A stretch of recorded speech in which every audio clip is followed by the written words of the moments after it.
Hi hello എല്ലാവർക്കും നമസ്കാരം. Big boss season 7-നകത്ത് ബോട്ടിൽ task നടന്നു. എല്ലാവരും കണ്ടു, അത് കുറേ കുളമായിരുന്നു അല്ലേ. നമുക്ക് ഇതിൻ്റെ ഒന്ന് അവലോകനം നടത്തിയാൽ ഒരു വിശകലനം. ശരിക്കും പറഞ്ഞാൽ ആ ബിഗ് ബോസ് ഹൗസിനകത്ത് പലർക്കും ഈ ഗെയിം എങ്ങനെ കളിക്കേണ്ടതെന്ന് അറിയാം. ഒരു ടാസ്ക് ലെറ്റർ കിട്ടിക്കഴിഞ്ഞാൽ അവരതിനകത്തോട്ട് ഒന്ന് ഇരുന്ന് ആലോചിച്ച് ഞാൻ എന്താണ് കൊടുക്കേണ്ടത്, ഇത് ഔട്ട് പോണ സാധനമാണ്, ഇവിടെ എനിക്കൊരു സ്ക്രീൻ സ്പേസ് എടുക്കേണ്ട സാധനമുണ്ട്, അല്ലെങ്കിൽ എനിക്കിവിടെ എൻ്റെ പെർഫോമൻസ് ബെറ്റർ ആക്കാനുള്ളൊരു സ്പേസാണിത് എന്ന് പറഞ്ഞിട്ട് ഇവരാരും എടുക്കുന്നില്ല.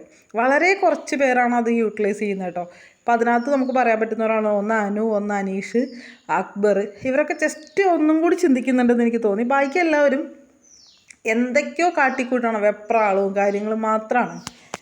ശരിക്കും പറഞ്ഞാൽ ഇന്നലത്തെ ടാസ്ക് വളരെ ഡീസൻ്റായിട്ട് എന്ത് ബോട്ടിൽ കൊണ്ടുവരുമ്പോൾ തന്നെ 50 ബോട്ടിൽസ് ഇവരെന്ത് ചെയ്യണം, കളക്ട് ചെയ്യുക. ഒരുപാട് കളക്ട് ചെയ്യുന്നതിനേക്കാൾ കൂടുതൽ എന്താ പറയുക, ഒന്നല്ലാന്നുണ്ടെങ്കിൽ ഒരാളെയും കൂടി തൻ്റെ കൂടെ കൂട്ടിയിട്ട് വൃത്തിക്ക്, അതായത് കിട്ടുന്നതിൻ്റെ നേർപകുതിയാക്കിയിട്ടോ അങ്ങനെ എന്തെങ്കിലും ഡീല് ഒപ്പിച്ച് വേണമെങ്കിൽ ഇവർക്ക് ബോട്ടിൽ കളക്ട് ചെയ്യാമായിരുന്നു അല്ലേ. ഈ ബോട്ടിൽ കളക്ട് ചെയ്തതിന് ശേഷം ഈക്വലായിട്ട് ഷെയർ ചെയ്യുക, അല്ലെങ്കിൽ 2 എടുത്തെങ്കിൽ പോലെ 2 പെർഫെക്റ്റായിട്ട് എടുത്തതിന് ശേഷം അനീഷ് അല്ലെങ്കിൽ നിവിൻ എന്ന് പറയുന്ന ബിസിനസ് ഓണേഴ്സിൻ്റെ അടുത്ത് ചെന്നിട്ട് ഇവർക്ക് എന്ത് ചെയ്യും, ഇവരുടെ ഡിമാൻഡ് പറയാം. പെർഫെക്റ്റ് ബോട്ടിലാണ്, ക്വാളിറ്റി ബോട്ടിലാണ്, ഇത്രയും നല്ല ബോട്ടിൽ നിങ്ങൾക്ക് കിട്ടാൻ പറ്റില്ല എന്നൊക്കെ പറഞ്ഞ് എന്താ പറയുക, അവരുടെ അടുത്ത് ബാർഗെയിനിങ്ങും പ്ലസ് ഡിമാൻഡും കൂടി ചെയ്തതിന് ശേഷം കോയിൻ പറഞ്ഞുറപ്പിക്കുകയോ എന്തെങ്കിലും ചെയ്തിട്ട് ഇവർക്ക് ആ സാധനം അവിടെ കൊടുക്കാം. അവർക്ക് അവിടെ ഒരു സ്ക്രീൻ സ്പേസ് എടുക്കാൻ പറ്റും. അതിനുശേഷം എന്തുണ്ട്, ഈ ജ്യൂസ് ഓണേഴ്സ് ജ്യൂസ് നിറയ്ക്കുമ്പോൾ അവർ പ്രത്യേകം ശ്രദ്ധിക്കേണ്ട ഒരു കാര്യം എന്ന് വെച്ചാൽ ടാസ്ക് ലെറ്ററിൽ വളരെ വ്യക്തമായിട്ടും സ്പഷ്ടമായിട്ടും എഴുതിയൊരു കാര്യമാണ്, ഇത് എക്സ്പോർട്ട് ചെയ്യേണ്ട ക്വാളിറ്റിയാണ്. എക്സ്പോർട്ടിങ് ക്വാളിറ്റി നമുക്കറിയാം, ചാത്തൻ സാധനം കൊടുത്താൽ പോരാ, പ്രീമിയം ആയിരിക്കണം.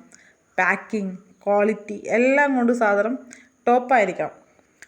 ആ ഒരു കൺസെപ്റ്റിൽ ഒരു 10 ബോട്ടിൽ നടക്കുന്നതിനേക്കാൾ ഭേദം 5 ബോട്ടിലാണെങ്കിൽ 5 ബോട്ടിൽ കറക്റ്റ് അളവ് വെച്ച് കുപ്പി സെലക്ട് ചെയ്ത് കറക്റ്റ് അളവിൽ ഒഴിച്ച് അതിൻ്റെ ടോപ്പ് മര്യാദയ്ക്ക് പൂട്ടി ഒന്ന് വാഷ് ചെയ്ത് ഏതെങ്കിലും ഒരു തുണി കൊണ്ടൊന്ന് ഒപ്പി ഇത് പ്രസൻറ്റ് ചെയ്തിരുന്നെങ്കിൽ ഈ ക്വാളിറ്റി ചെക്കേഴ്സിന് ഇത്ര ജോലി അവിടെ ഇല്ല.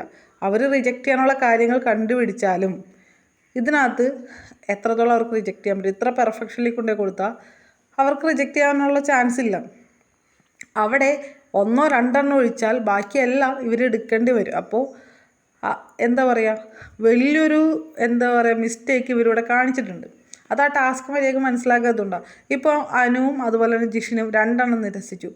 അവർക്ക് ഒച്ച ഉണ്ടാക്കാം, സാർ ഇത് ഇത്ര പ്രീമിയം ക്വാളിറ്റിയാണ്, ഇതിങ്ങനെയാണ് അങ്ങനെയാണെന്നൊക്കെ പറഞ്ഞിട്ട് അവർക്ക് അവിടെ സ്ക്രീൻ സ്പേസ് ഉണ്ടാക്കാം. ഈ പറഞ്ഞ അനുവിനും ജിഷിനും അവിടെ ഒരു ഗെയിം കളിക്കാൻ കാരണം ഇവിടെ 10 ബോട്ടിൽ ഇപ്പോൾ നവീനും ഒരു 7 ബോട്ടിലാണ് അനീഷും കൊണ്ടുവന്നിട്ടുണ്ടെങ്കിൽ ചിലപ്പോൾ അനീഷിൻ്റെ 6 എടുത്ത് നിവിൻ്റെ വേണമെങ്കിൽ 2 അല്ലെങ്കിൽ നിവിൻ്റെ വേണമെങ്കിൽ 5 എടുത്ത് അങ്ങനെ പലത് ഗെയിമും അവർക്ക് അവിടെ കളിക്കാൻ പറ്റും. ഇവിടെ ഇതൊന്നും ഇവർ കളിച്ചിട്ടില്ല.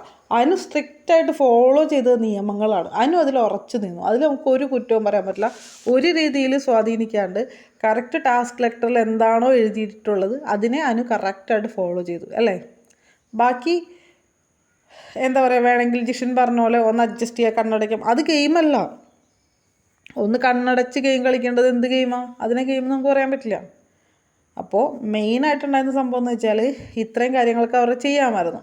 ഇനി സപ്പോസ് ഈ ക്വാളിറ്റി ഓഫീസേഴ്സിൻ്റെ അടുത്ത് ചെല്ലുമ്പോൾ ഒരാൾ ചെന്നിട്ടാണ് സംസാരിക്കേണ്ടത്.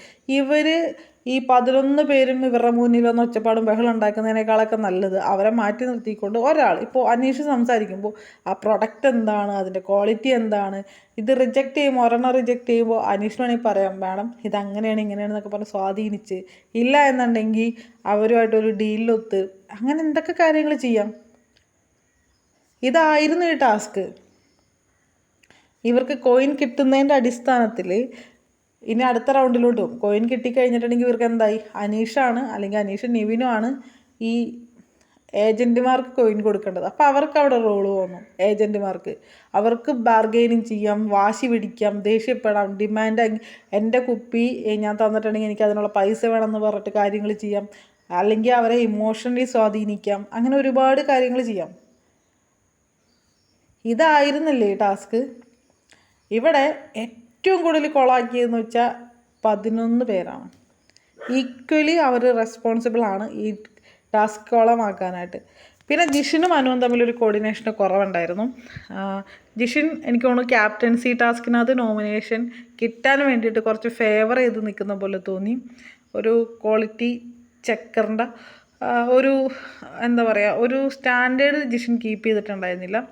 പക്ഷേ അനു കറക്റ്റ് ആ ഒരു പൊസിഷൻ മെയിൻറ്റെയിൻ ചെയ്തിട്ടാണ് ഗെയിം കളിച്ചിട്ടുണ്ടായത്. അതെനിക്ക് ഭയങ്കര അപ്രീഷിയേറ്റ് ചെയ്യാനുള്ള കാര്യമായിട്ട് തോന്നി. അപ്പോൾ ഇതൊക്കെയാണ് ഇന്നലത്തെ ടാസ്ക്. അപ്പോൾ ഇന്ന് നമുക്കറിയാം, ഇന്നും ഈ പറഞ്ഞ പോലെ തന്നെ പ്രമോ വന്നിട്ടുണ്ട്. അതിഗംഭീരമായിട്ടുള്ള കാര്യങ്ങൾ ഇന്നും നടക്കുന്നുണ്ട്. അപ്പോൾ എന്തായാലും കൂടുതൽ അപ്ഡേഷനായിട്ട് വീണ്ടും വരാം. നിങ്ങളുടെ അഭിപ്രായങ്ങൾ എന്താണെങ്കിലും താഴെ കമൻറ്റ് ചെയ്യാം കേട്ടോ. പിന്നെ ഇതിനകത്ത് ആരാണ് നിങ്ങൾക്ക് ബെറ്റർ ആയിട്ട് തോന്നിയത്, ആരാണ് ആ ടാസ്ക് മനസ്സിലാക്കി കളിച്ചതെന്നും കൂടി ഒന്ന് കമൻറ്റ് ചെയ്യുമോ. അപ്പോൾ എന്തായാലും ഇഷ്ടപ്പെട്ട് കഴിഞ്ഞാൽ ലൈക്ക് ചെയ്യുക, കമൻറ്റ് ചെയ്യുക. ആ ബെൽ ബട്ടണും ആ സബ്സ്ക്രൈബ് ബട്ടണൊക്കെ അങ്ങ് അടിച്ചങ്ങ് പൊട്ടിച്ചേ നോക്കട്ടെ. Thank you for watching me.